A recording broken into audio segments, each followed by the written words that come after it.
नमस्कार दोस्तों, चलिए सुनते हैं मुंशी प्रेमचंद के द्वारा लिखी कहानी जिसका नाम है रंगीले बाबू। चलिए दोस्तों, कहानी शुरू करते हैं। बाबू रसिकलाल को मैं उस वक्त से जानता हूँ जब वो लॉ कॉलेज में पढ़ते थे। मेरे सामने ही वो वकील हुए और आनन फानन में चमके। देखते देखते बंगला बन गया, जमीन खरीद ली और शहर के रईसों में शुमार होने लगे। लेकिन मुझे न जाने क्यों उनके रंग ढंग कुछ जचते न थे। मैं ये नहीं देख सकता कि कोई भला आदमी ख्वामखा टेढ़ी टोपी लगाकर निकले या सुरमा लगाकर मांग निकालकर मुंह को पान से फुलाकर गले में मोतिया या बेले के गजरे डाले, तंजेब का चुनदार कुर्ता और महीन धोती पहने बाजार में कोठों की ताक झांक करता ठट्टे मारता निकले। मुझे उससे चिढ़ हो जाती है। वो मेरे पास म्यूनसिपल मेंबरी के लिए वोट मांगने आए थे तो मैं कभी ना दूं। उससे याराना निभाना तो दूर की बात है। भले आदमी जरा गंभीर, जरा सादगी पसंद देखना चाहता हूँ। अगर मुझे किसी मुकदमे में वकील करना पड़े तो मैं ऐसे आदमी को कभी ना करूँ, चाहे वो रास बिहारी घोष का ही कानूनदा क्यों ना हो। रसिकलाल इसी तरह के रंगीले आदमी हैं। उनकी तर्क शक्ति ऊंचे दर्जे की है, मानता हूँ। जिरह भी अच्छी करते हैं, ये भी मुझे स्वीकार है। लेकिन सीधी टोपी लगाने और सीधी चाल चलने से वकालत कुछ ठंडी तो ना पड़ जाएगी। मेरा तो ख्याल ये है कि बांकपन छोड़कर भले आदमी बन जाएं तो उनकी प्रैक्टिस दूनी हो सकती है। लेकिन अपने को क्या पड़ी है, किसी की बातों में दखल क्यों दें। जब कभी सामना हो जाता है तो मैं दूसरी ओर ताकने लगता हूँ या किसी गली में हो लेता हूँ। मैं सड़क पर उनसे बातें करना मुनासिब नहीं समझता। क्या हुआ अगर वो नामी वकील हैं और मैं बेचारा स्कूल मास्टर हूँ। मुझे उनसे किसी तरह का द्वेष नहीं। उन्होंने मेरा क्या बिगाड़ा है जो मैं उनसे जलूं। मेरी तो वो बड़ी इज्जत और खातिर करते हैं। अपनी लड़की की शादी में मैं उनसे दरियाँ और दूसरा सामान मांगने गया था। उन्होंने 2 ठेले भर दरियाँ, कालीनें, जाजिम, चेकियाँ, मसनदें भेज दी थीं। नहीं, मुझे उनसे जरा भी द्वेष नहीं। बहुत दिनों के परिचय के नाते मुझे उनसे स्नेह है, लेकिन उनका ये बांकपन मुझे अच्छा नहीं लगता। वो चलते हैं तो ऐसा जान पड़ता है जैसे दुनिया को ललकारते चलते हों, जैसे कहते हों देखूं मेरा कोई क्या कर सकता है। मुझे किसी की परवाह नहीं है। एक बार मुझे स्टेशन पर मिले, लपक कर मेरे कंधे पर ही हाथ रख दिया। आप तो मास्टर साहब कभी नज़र ही नहीं आते। कभी भला साल में एक आध बार तो दर्शन दे दिया कीजिए। मैंने अपना कंधा छुड़ाते हुए कहा, क्या करें साहब, अवकाश ही नहीं मिलता। बस आपने झट से बाजारी शेर पढ़ डाला। तुम्हें गैरों से कब फुर्सत, हम अपने गम से कब खाली। चलो बस हो चुका मिलना, न तुम खाली न हम खाली। मैं हंस तो दिया। जो आदमी अपना लिहाज करे उससे कोई कैसे रुखाई कर सकता है। फिर बड़े आदमियों से बिगाड़ करना नहीं चाहता।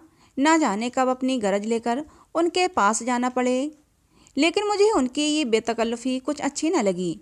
यूँ मैं ना कोई तपस्वी हूँ न जाहिद। अरसिक होना उस बांकपन से भी बुरा है। शुष्क जीवन भी कोई जीवन है जिसमें विनोद के लिए स्थान न हो। वन की शोभा हरे भरे सरस वृक्षों से हैं, सूखे हुए ठूंठों से नहीं। लेकिन मैं चाहता हूँ आदमी जो कुछ करे छिपा कर करे। शराब पीना चाहते हो पियो, मगर पियो एकांत में। इसकी क्या ज़रूरत कि शराब में मस्त होकर बहकते फिरो। रूप के उपासक बनना चाहते हो तो बनो, लेकिन इसकी क्या ज़रूरत है कि वेश्याओं को दाएं बाएं बैठाए मोटर में अपने छैलपन का ढिंढोरा पीटते फिरो। फिर रसिकता की उम्र भी तो होती है। जब लड़के जवान हो गए, लड़कियों की शादी हो गई, बाल पक चले, तो मेरे ख्याल में आदमी को कुछ गंभीर हो जाना चाहिए। आपका दिल अभी जवान है, बहुत अच्छी बात है। मैं तुम्हें इस पर बधाई देता हूँ। वासना कभी बूढ़ी नहीं होती। मेरा तो अनुभव है कि उम्र के साथ साथ वो भी प्रेड़ होती जाती है। लेकिन इस उम्र में कुलेले करना मुझे ओछापन मालूम होता है। सींग कटाकर बछड़ा बनने वाली मनोवृत्ति का मैं कायल नहीं। कोई किसी का क्या कर लेगा। लेकिन 4 भले आदमी उंगली उठाएं, ऐसा काम ही क्यों करें। तुम्हें भगवान ने संपन्न बनाया है, बहुत अच्छी बात है। लेकिन अपनी संपन्नता को इस विपन्न संसार में दिखाते फिरना, जो क्षुधा से व्याकुल हैं उनके सामने रसगुल्ले उड़ाना, इसमें ना तो रसिकता है ना आदमियता। रसिकलाल की बड़ी लड़की का विवाह था। मथुरा से बारात आई थी। ऐसे ठाठ की बारात यहाँ शायद ही कभी आई हो। बड़ी धर्मशाला में जनवासा था। वर का पिता किसी रियासत का दीवान था। मैं भी बारातियों की सेवा सत्कार में लगा हुआ था। 1000 आदमी से कम ना थे। इतने आदमियों का सत्कार करना कोई हंसी नहीं है। यहाँ तो किसी बारात में से 50 आदमी आ जाते हैं तो अच्छी तरह खातिर भी नहीं हो पाती। फिर बारातियों के मिजाज का क्या कहना। सभी तानाशाह बन जाते हैं। कोई चमेली का तेल मांगता है, कोई आंवले का, कोई केसर रंजना का, कोई शराब मांगता है, कोई अफीम। साबुन चाहिए, इत्र चाहिए। 1000 आदमियों के खाने का प्रबंध करना कितना कठिन है। मैं समझता हूँ 20-25 हजार के बारे न्यारे हुए होंगे। लेकिन रसिकलाल के माथे पर शिकन न आई। वही बांकपन था, वही विनोद, वही बेफिक्री। न झुंझलाना न बिगड़ना। बारातियों की ओर से ऐसी ऐसी बेहुदा फरमाइशें होती थीं कि हमें गुस्सा आ जाता था। पाव आधा पाव, भांग बहुत है। यह पसेरी भर भांग लेकर क्या उनकी धुनी देंगे। जब सिनेमा के 1 से अव्वल दर्जे के टिकटों की फरमाइश हुई तो मुझसे ना रहा गया। रसिकलाल को खूब डांट बताई और उसी क्रोध में जनासे की ओर चला कि एक एक को फटकारूं। लड़के का ब्याह करने आए हैं या किसी भले आदमी की इज्जत बिगाड़ने। एक दिन बगैर सिनेमा देखे नहीं रहा जाता। ऐसे ही बड़े शौकीन हैं तो जेब से पैसा खर्च क्यों नहीं करते। लेकिन रसिकलाल खड़े हंस रहे थे। भाई साहब, क्यों इतना बिगड़ रहे हो। ये लोग तुम्हारे मेहमान हैं और मेहमान का आदर सत्कार करना हमारा फर्ज है। मेहमान अगर 10 जूते भी लगाए तो बुरा न मानिए। ये सब जिंदगी के तमाशे हैं। तमाशे में हम खुश हो जाते हैं। वहाँ रोना भी पड़े तो उसमें भी आनंद है। लपक कर सिनेमा घर से टिकट ला दीजिए। 100-200 रुपये का मुंह ना देखिए। मैंने मन में कहा, मुफ्त का धन बटोरा है तो लुटाओ और नाम लूटो। यह कोई सत्कार नहीं है कि मेहमान की गुलामी की जाए। मेहमान उसी वक्त तक मेहमान होता है जब तक वो मेहमान की तरह रहे। जब रौब जमाने लगे, बेइज्जती करने पर आमादा हो जाए, वो मेहमान नहीं शैतान बन जाता है। इसके 3 महीने बाद सुना कि रसिकलाल का दामाद मर गया। वही जिसकी नई शादी हुई थी। सिविल सर्विस के लिए इंग्लैंड गया हुआ था। वहीं निमोनिया हो गया और उसकी मौत हो गई। यह खबर सुनते ही मुझे रोमांच हो आया। उस युवक की सूरत आंखों में दौड़ गई। कितना सौम्य, कितना प्रतिभाशाली लड़का था और मरा जाकर इंग्लैंड में कि घर वाले देख भी न सकें। और उस लड़की की क्या दशा होगी। उसका तो सर्वनाश ही हो गया। बाहरे दयालु भगवान और बाहरे तुम्हारी लीला। प्राणियों की होली बनाकर उसकी सूरत देखते ही मन की कुछ ऐसी दशा हुई कि चिंगाड़ मारकर रो पड़ा। रसिकलाल आराम कुर्सी पर लेटे हुए थे। उठकर मुझे गले लगा लिया और उसी स्थिर अविचलित निर्द्वंद भाव से बोले, वाह मास्टर साहब, आपने तो बालकों को भी मात कर दिया। जिनकी मिठाई कोई छीनकर खा जाए तो वो रोने लगते हैं। बालक तो इसलिए रोता है कि उसके बदले में दूसरी मिठाई मिल जाए। आप तो ऐसी चीज़ के लिए रो रहे हैं जो कभी वापस नहीं मिल सकती, किसी तरह मिल ही नहीं सकती। अरे साहब, यहाँ बेहया बनकर रहिए, मार खाते जाइए और मूँछों पर ताव देते जाइए। मज़ा तो तब है कि जल्लाद के पैरों तले आकर भी वही अकड़ बनी रहे। अगर ईश्वर है, मुझे तो कुछ मालूम नहीं, लेकिन सुनता हूँ कि वो दयालु है। और दयालु ईश्वर भला निर्दयी कैसे हो सकता है। वो किसे मारता है, किसे जिलाता है, हमसे मतलब नहीं। उसके खिलौने हैं, वो खेले या उन्हें तोड़े, हम क्यों उसके बीच में दखल दें। वो हमारा दुश्मन नहीं, ना जालिम बादशाह है कि हमें सताकर खुश हो। मेरा लड़का घर में आग भी लगा दे तो मैं उसका दुश्मन न बनूंगा। मैंने तो उसे पाल पोस कर बड़ा किया है, उससे क्या दुश्मनी करूं। भला ईश्वर कभी निर्दयी हो सकता है, जिसके प्रेम का स्वरूप ये पूरा ब्रह्मांड है। अगर ईश्वर नहीं है तो मुझे मालूम नहीं कोई ऐसी शक्ति है जिसे विपत्ति में आनंद मिलता है तो साहब यहाँ रोने वाले नहीं, हाथों में ताकत होती है और दुश्मन नजर आता है तो भी हम कुछ जमार मर्दी दिखाते। अब हम अपनी बहादुरी दिखाने का इसके सिवा और क्या साधन कर सकते हैं। कि मार खाते जाओ और हंसते जाओ और अकड़ते जाओ। रोए तो अपनी हार को स्वीकार करेंगे। मार ले साले, जितना चाहे मार ले, लेकिन हम तो हंसते ही रहेंगे। मक्कार भी हैं, जादूगर भी, छिपकर वार करता है। आ जाए सामने तो दिखाऊं। हमें तो अपने बेचारे शायरों की अदा पसंद है, जो कब्र में भी माशूक के पाजेब की झनकार सुनकर मस्त होते रहते हैं। इसके बाद रसिकलाल ने उर्दू शेरों का तांता बांध दिया और इस तरह तन्मय होकर उनका आनंद उठाने लगे मानो कुछ हुआ ही नहीं। फिर बोले, लड़की रो रही है। मैंने कहा, ऐसे बेवफा के लिए क्या रोना जो तुम्हें छोड़कर चल दिया। अगर उससे प्रेम है तो रोने की कोई ज़रूरत नहीं। प्रेम तो आनंद की वस्तु है। अगर कहो कि दिल नहीं मानता तो भाई दिल को मनाओ, बस दुखी मत हो। दुखी होना ईश्वर का अपमान करना है और मानवता को कलंकित करना। मैं रसिकलाल का मुंह ताकने लगा। उन्होंने ये कथन कुछ ऐसे उदास भाव से किया कि एक क्षण के लिए मुझे अपने आप पर जैसे जादू सा अनुभव हुआ। मुझे ऐसा लगा जैसे मुझ पर जादू हो गया हो। थोड़ी देर के बाद मैं वहाँ से अपने घर की तरफ चल दिया। उस समय दिल का बोझ बहुत कुछ हल्का हो गया था। मन में एक प्रकार का साहस उदय हो गया था, जो विपत्ति और बाधा पर हंस रहा था। थोड़े दिनों के बाद वहाँ से तबादला हो गया और रसिकलाल जी की कोई खबर नहीं मिली। कोई साल भर के बाद एक दिन गुलाबी लिफाफे पर सुनहरे अक्षरों में छपा हुआ एक निमंत्रण पत्र मिला। रसिकलाल के बड़े लड़के का विवाह हो रहा था।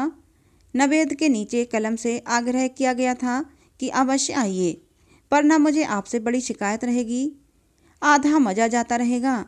एक उर्दू का शेर भी था। शेर कुछ इस तरह था, इस शौक़े फिरावा की या रब, आखिर कोई हद भी है कि नहीं। इनकार करे वो या वादा, हम रास्ता देखते रहते हैं। एक सप्ताह का समय था। मैंने रेशमी अचकन बनवाई, नए जूते खरीदे और खूब बन ठन कर चला। वधू के लिए एक अच्छी सी साड़ी ले ली।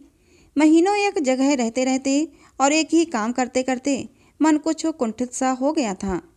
3-4 दिन खूब जलसे रहेंगे, गाने सुनूंगा, दावतें उड़ाऊंगा, मन थोड़ा बहल जाएगा। रेलगाड़ी से उतरकर वेटिंग रूम में गया और अपना नया सूट पहना। बहुत दिनों बाद नया सूट पहनने की नौबत आई थी, पर आज भी मुझे नया सूट पहनकर वही खुशी हुई जो लड़कपन में होती थी। मन कितना ही उदास हो, नया सूट पहनकर हरा हो जाता है। मैं तो कहता हूँ, बीमारी में बहुत सी दवाएं न खाकर हम नया सूट बनवा लिया करें तो कम से कम उतना फ़ायदा तो ज़रूर होगा जितना दवा खाने से होता है। क्या ये कोई बात ही नहीं कि ज़रा देर के लिए आप अपनी आंखों में ऊंचे हो जाएं। मेरा अनुभव तो ये कहता है कि नया सूट हमारे अंदर एक नया जीवन डाल देता है। जैसे सांप और केंचुल बदले या बसंत में वृक्षों में नई कोपलें निकल आएँ। स्टेशन से निकलकर मैंने तांगा लिया और रसिकलाल के द्वार पर पहुंचा। 3 बजे होंगे, लू चल रही थी, मुंह झुलसा जाता था। द्वार पर शहनाइयाँ बज रही थीं, बंधनवारें बंधी हुई थीं। तांगे से उतरकर अंदर के सहन में पहुंचा। बहुत से आदमी आंगन के सहन के बीच में घेरा बांधे खड़े थे। मैंने समझा कि शायद जोड़े गहने की नुमाइश हो रही होगी। भीड़ चीरकर घुसा। बस फिर कुछ न पूछो। क्या देखा जो ईश्वर 7वें बैरी को भी न दिखाए। अर्थी थी, पक्के काम के दोशाले से ढकी हुई थी, जिस पर फूल बिखरे हुए थे। मुझे ऐसा मालूम हुआ कि अब गिर पड़ूंगा। सहसा रसिकलाल पर मेरी निगाह पड़ गई। रंगीन कपड़ों का एक गट्ठल लिए अंदर से आए थे। न आँखों में आंसू, न मुख पर वेदना, न माथे पर शिकन। वही बाकी टोपी थी, वही रेशमी कुर्ता, वही महीन तंजेब की धोती। सब रो रहे थे। कोई आंसुओं के बेग को रोके हुए था, कोई शोक में बेहाल। ये बाहर के आदमी थे, कोई मित्र था, कोई बंधु, और जो मरने वाले का बाप था वो इन डगमगाने वाली नेकाओं और जहाज़ों के बीच में स्तंभ की भांति खड़ा था। मैं दौड़कर उनके गले से लिपटकर रोने लगा। वो पानी की बूंद जो पत्ते पर रुकी थी, जरा सी हवा पाकर लुढ़क पड़ी। रसिकलाल ने मुझे गले से लगाते हुए कहा, आप कब आए? क्या अभी चले आ रहे हैं? वहाँ मुझे खबर ही न हुई। शादी की तैयारियों में ऐसा फंसा कि मेहमानों की खातिरदारी भी ना कर सका। चलकर कपड़े उतारिए, मुंह हाथ धोइए, अभी बारात में चलना पड़ेगा। पूरी तैयारी के साथ चलेंगे। बैंड, बीन, ताशे, शहनाई, डफली सभी कुछ साथ होंगे। कोतल, घोड़े, हाथी सवारियाँ सब कुछ मंगवाई हैं। फूलों के तख्तों खूब धूम से चलेंगे। जेठे लड़के का ब्याह है, खूब दिल खोलकर करेंगे। गंगा के तट पर जनवासा होगा। इन शब्दों में शोक की कितनी भयंकर, कितनी अथाह वेदना थी। एक कोहराम सा मच गया। रसिकलाल ने लाश के सिर पर बेलों का मेहर पहनाकर कहा, क्यों रोते हो भाइयों? ये कोई नई बात नहीं हुई है। रोज ही तो ये तमाशा देखते हैं, कभी अपने घर में, कभी दूसरों के घर में। रोज ही तो रोते हो, कभी अपने दुख से, कभी पराए दुख से। लेकिन तुम्हारे रोने की परवाह करता कौन है? कौन तुम्हारे आंसू पोंछता है? कौन तुम्हारी चीत्कार सुनता है? तुम रोए जाओ, वो अपना काम किए जाएगा। फिर रोकर क्यों अपनी दुर्बलता दिखाते हो? उसकी चोटों को छाती पर लो और हंसकर दिखा दो कि तुम ऐसी चोटों की परवाह नहीं करते। उससे कहो, तेरे अस्त्रालय में जो सबसे घातक अस्त्र हो वो निकाल ला। ये क्या सुइयां सी चुभोता है? पर हमारी दलील नहीं सुनता। ना सुने, हम भी अपनी अकड़ ना छोड़ेंगे। उसी धूमधाम से बारात निकालेंगे, खुशियां मनाएंगे। रसिकलाल रोते तो और लोग भी उन्हें समझाते। इस विद्रोह भरी ललकार ने सबको स्तंभित कर दिया। समझाता कौन? हमें वो ललकार विक्षिप्त वेदना सी जान पड़ी जो आंसुओं से कहीं मर्मांतक थी। चिंगारी के स्पर्श से छाले पड़ जाते हैं। दहकती हुई आग में पांव पड़ जाए तो झुलस जाएगा, आंवले न पड़ेंगे। रसिकलाल की वेदना वही दहकती हुई आग थी। लाश मोटर पर रखी गई। मोटर गुलाब के फूलों से सजाया गया। किसी ने पुकारा, राम नाम सत्य है। रसिकलाल ने उसी विनोद भरी आंखों से देखा। तुम भूले जाते हो लाला, ये विवाह का उत्सव है। हमारे लिए सत्य जीवन है, उसके सिवा जो कुछ है मिथ्या है। बाजे गाजे के साथ बारात चली। इतना बड़ा जुलूस तो मैंने शहर में नहीं देखा। विवाह के जुलूस में 2-4 से आदमियों से ज़्यादा न होते। इस जुलूस की संख्या लाखों से कम न थी। धन्य हो रसिकलाल, धन्य हो तुम्हारा कलेजा। रसिकलाल उस बाकी अदा से मोटर के पीछे घोड़े पर सवार चले जा रहे थे। जब लाश चिता पर रखी गई तो रसिकलाल ने एक बार जोर से छाती पर हाथ मारा। मानवता ने विद्रोही आत्मा को आंदोलित किया, पर दूसरे ही क्षण उनके मुख पर वही कठोर मुस्कान चमक उठी। मानवता वो थी या यह कौन कहे। उसके 2 दिन बाद मैं नौकरी पर लौट गया। जब छुट्टियां होती हैं तो रसिकलाल से मिलने आता हूँ। उन्होंने उस विद्रोह का एक अंश मुझे भी दे दिया है। अब जो कोई उनके आचार व्यवहार पर आक्षेप करता है तो मैं केवल मुस्कुरा देता हूँ। तो दोस्तों, ये कहानी थी मुंशी प्रेमचंद की, जिसका नाम था रंगीले बाबू। कहानी आपको कैसी लगी ज़रूर बताना। कहानी अच्छी लगी हो तो प्लीज़ इसे एक लाइक और चैनल को सब्सक्राइब जरूर कर लेना। मिलते हैं अगली किसी नई कहानी में।